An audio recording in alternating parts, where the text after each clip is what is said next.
Went from Atlanta all the way to Indiana with cars by cage sipes. I'm major, damn right. On stages, popping collars, I'm making a bigger dollar. When the engine holler, the women follow to see the problem. See, he got Impalas the same color as pollen, and I ain't got. What's up, everybody? It's Cape Sipes from Custom Audio Reimagined, coming at you with another product review.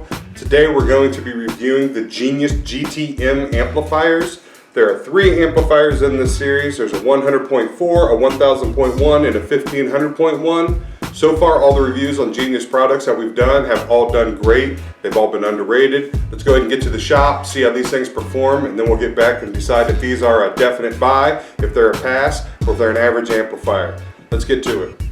Okay, so we're gonna go ahead and start with the big ones and go down. So first up is gonna be the GTM 1500.1. Let's go ahead and run it at 4 ohm.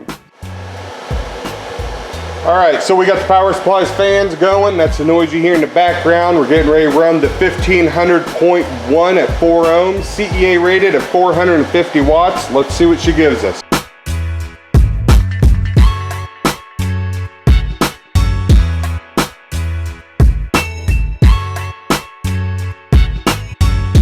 $558 watts.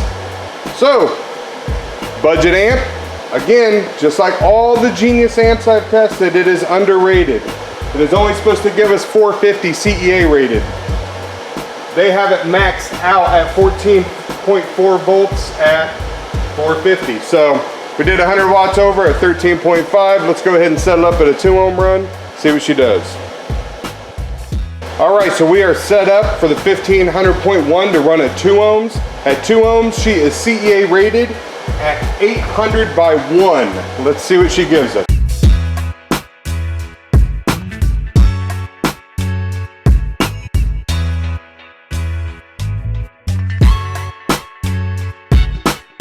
$969. Supposed to be doing 800. So again, underrated. Kind of come to expect it with these amps. Let's go ahead and drop it down to 1 ohm, see what she does. All right, we are going to do the 1500.1 at 1 ohm. She is CEA rated at 1500 watts by 1. Let's see what she gives us.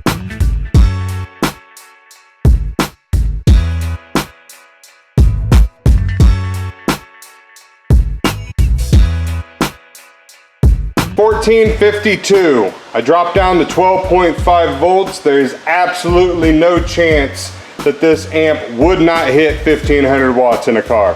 At 14.4 volts, you're actually going to gain about 200 more watts. So this thing definitely hit its numbers. The 1500.1 kicked ass. Let's move on to the 1000.1, see what she does.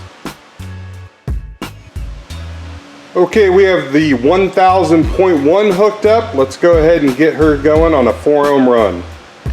Okay, GTM 1000.1, 4 ohms. It is CEA rated at 350 watts. Let's see what she gives us.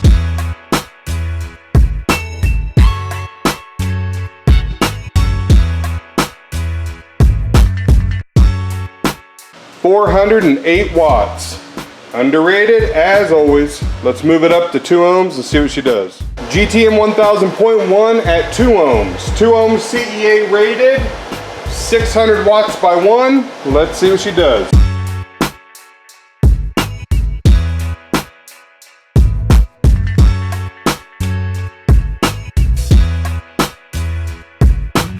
$720. Again, underrated. Let's go ahead and drop it down to 1 ohm, see what she gives us. 1000.1 at 1 ohm, CEA rated to do 1000 watts. See where she gets us.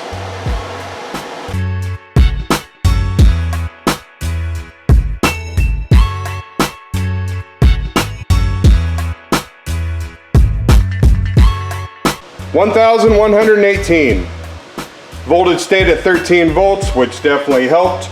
The 1500.1, you know, my voltage dropped down to 12, which is why I came up shy. You notice she didn't come up shy. The 1000 is underrated again at 1118 volts. These Genius amps are all performing. It's kind of becoming a constant. I kind of can assume all of their amps are 10% underrated. Let's go ahead and get the 4-channel hooked up, see what it does. Pretty much know it's gonna perform. Okay, we've got the 4-channel, the 100.4 hooked up. Let's go ahead and see what she does. All right, the GTM 100.4 at 4 ohms. She is CEA rated to do 4 by 100. Let's see if we get our 100.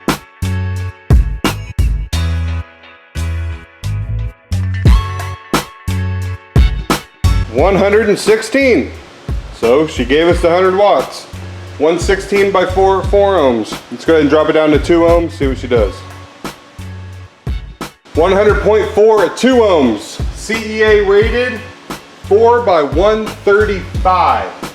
So we're looking for 135 watts. See where she goes.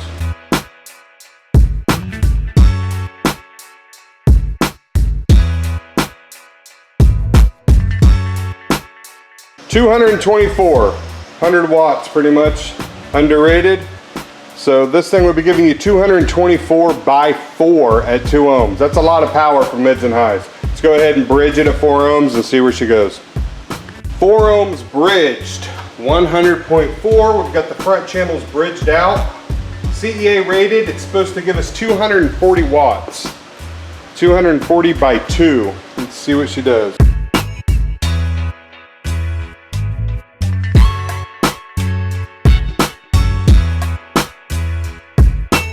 357. So again, underrated. Definitely hit its numbers. We were looking for 240, we got 357. All right, all these amps did great. Let's go ahead and get these boxed back up and go over the amps and tell you what I think of them. Okay, so we've taken these to the shop, we've dyno them. All of the amps did great. They all were underrated. They did more power than they were rated to do. These are definitely what Genius would consider their budget amplifiers. These are more the entry level, so I'm actually surprised at how well they did because they are the budget amplifiers. And when I say budget, that's because their pricing, MSRP, none of these amps are $200 MSRP. The 4-channel is $169.95 MSRP. Let me go to their site here and see, because I can't remember because I'm old. The 1000.1 or the 1500.1 is $185.95 MSRP, and the 1000.1 is $156.95. So these are definitely budget-friendly amplifiers, but they perform. So they work great for shops because I can get these into customers that may not have a high budget but still want a system. Now I have an option to get them into some equipment that I know is going to perform. As far as the amps themselves, on the box, they do say compact right here on the corner. I'm not really sure why they say that because I wouldn't really consider these compact amplifiers. Also, one of the features that these amps have that I wanted to show just because it's not common on all amplifiers is here's the 4-channel. But on the sides, they actually have wire, basically end caps. So they cover all your wiring going in. So if you take off these end caps, you would shave off about 3 inches off the full size of the amplifier. But with the end caps on, they actually lock right here into the little heat sinks. The little plastic things will lock in right there. And then there's 4 screws on the side. The 2 screws on the bottom, like right here and here, once you have this mounted in a car, I don't think it's possible to get to those. It would be pretty damn hard. Luckily, you don't really need to. You can get the 2 screws into the top, and because it locks in right there at the heat sink, you're not gonna have a problem with it.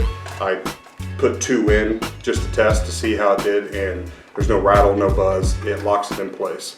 So they do have those nice end caps. So if you're an installer or a fabricator and you have 2 of these amps, you could easily take 2 end caps, kind of blend them together, using some epoxy, smooth it out, and make a bridge so it makes it look like one gigantic amp going across. So I kind of like that. Other than that, these amps are, like I said, they're budget amps, they're bang for the buck, but they give you the bang. That's the difference. Most budget amps only produce a half or maybe 60% of the rated power. These all did 10 to 15% over the rated power. So that's kind of the big difference of these being budget amps, but they're budget amps that actually perform. So the GTM amps, just like all the other Genius stuff so far, I recommend, definite buy. If you have customers that don't have a big budget, that are trying to get into their first system or want to just get into a small budget build, These amplifiers would be perfect. You get them into a couple 12s for $75 a piece. You got $150 in the subs. You throw a prefab box, one of these amp kit. I mean, you're under $500 in parts, and then you got the labor for the install. So for under $1,000, the customer's gonna have a pretty nice system. That's all I got for now. Next month, I think, don't hold me to it, but I'm gonna try and get reviews done on either their B series amplifiers, or I'm gonna try and get some reviews done on their subwoofers. So the GTM amplifiers, a definite buy. Great for a budget amplifier. I hope you enjoyed the video. I hope it helped you, taught you something. My name's Cape Sykes. I'll see you next time.